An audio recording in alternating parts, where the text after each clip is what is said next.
Hello दोस्तों, स्वागत है आपका फिर से एक नए वीडियो में। और हम हैं भीमबेटका में। यहाँ की जो पेंटिंग्स हैं इन गुफाओं की, कई बहुत ऊंचाई पे स्थित हैं।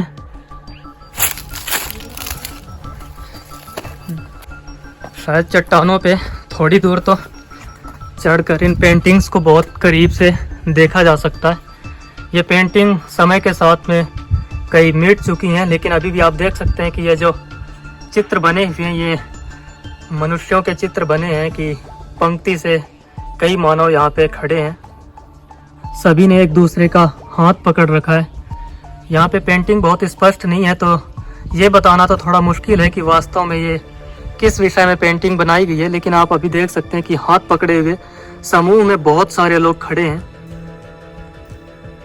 ये नील गाय की पेंटिंग बनाई गई है और दूसरी ओर ये बारहसिंगा हैं।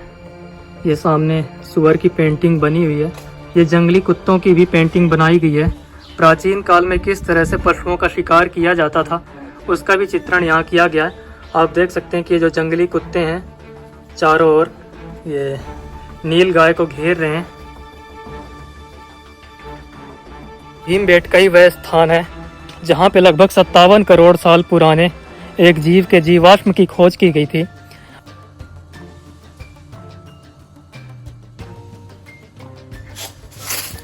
इन बड़ी बड़ी चट्टानों के नीचे भी कई गुफाएं बनी हुई हैं। दुर्भाग्य से लोगों ने यहाँ भी गंदगी कर दी। चिप्स के पैकेट और पानी की बोतल छोड़ के यहीं चले गए।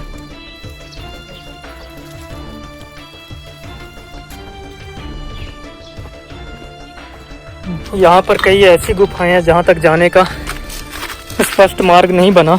उसके लिए बड़ी कठिनाई से उन गुफाओं तक पहुँचने की पतली पतली पगडंडियाँ बनी हुई हैं।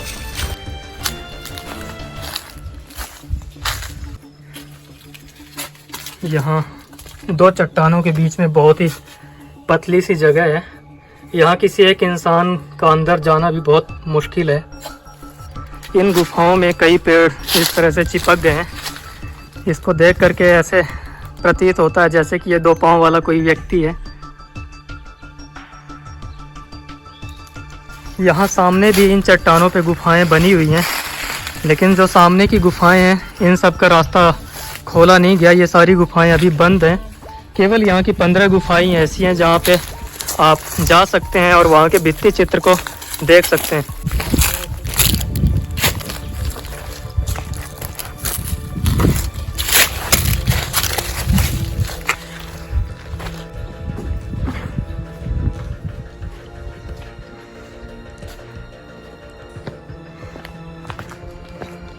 यहाँ का वातावरण बिल्कुल शांत है। यहाँ पे जब आप गुफाओं के अंदर जाएंगे तो केवल चमगादड़ों की या पक्षियों की आवाज़ आएगी, क्योंकि गुफाओं के अंदर चमगादड़ घुस जाते हैं और उसी के अंदर वो छिपे रहते हैं। इस चट्टान में भी एक व्यक्ति का चित्र बनाया गया। ये घोड़ा है या कोई और पशु है ये ठीक से तो देखकर प्रतीत नहीं होता है।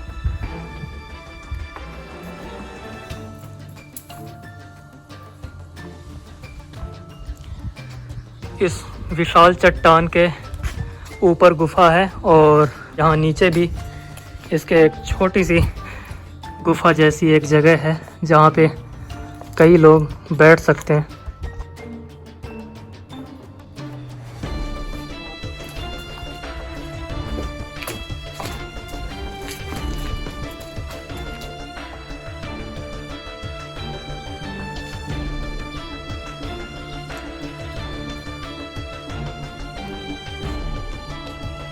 यहाँ से 3 किलोमीटर दूर से रेलवे ट्रैक होकर के जाता है।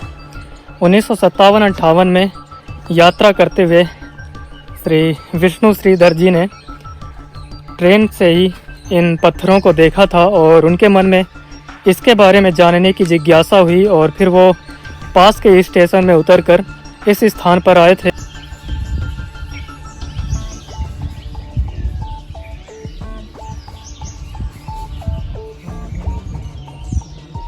सन 2003 में यूनेस्को ने इसे विश्व धरोहरों में शामिल किया था।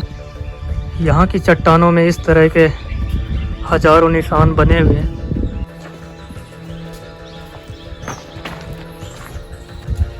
इन चट्टानों में छोटे छोटे हाथों के पंजे बने हुए।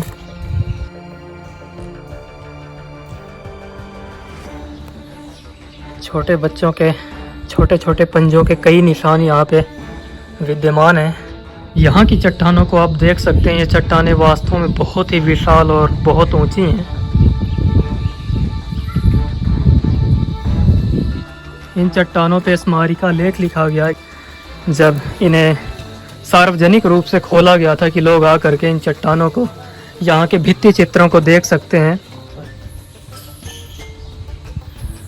इन चट्टानों में भी पेंटिंग बनी हुई है जिनमें हाथी पे बैठा हुआ एक पुरुष है और उसके हाथ में हथियार है। उसके पीछे एक और दूसरा हाथी है और उसके नीचे दूसरी पेंटिंग बनी हुई है जिसमें शायद वो हिरण है और हिरण के सामने कोई व्यक्ति हथियार लेकर के खड़ा है।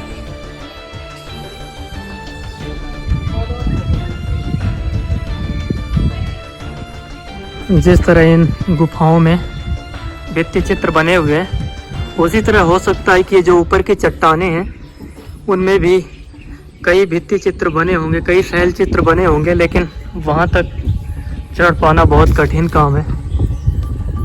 केवल 15 जब आप रॉक शेल्टर्स को देखते हैं तो आपको अंदाज़ा हो जाता है कि लगभग 1 लाख साल पहले मानव का जीवन कैसा रहा होगा। यहाँ पर 500 से 700 इसी तरह की गुफाएं हैं, लेकिन उन गुफाओं को अभी तक खोला नहीं गया।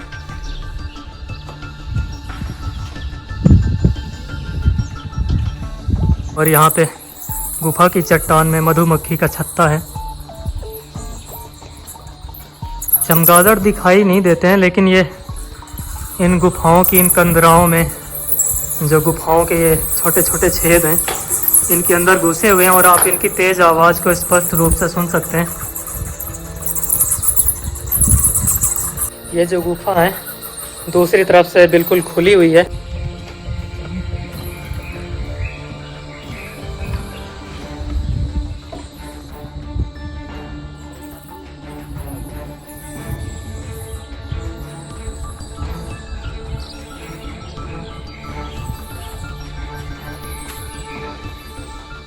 तो आज की इस वीडियो को करते हैं समाप्त। आप हमारे साथ इस यात्रा में इसी तरह से बने रहिए।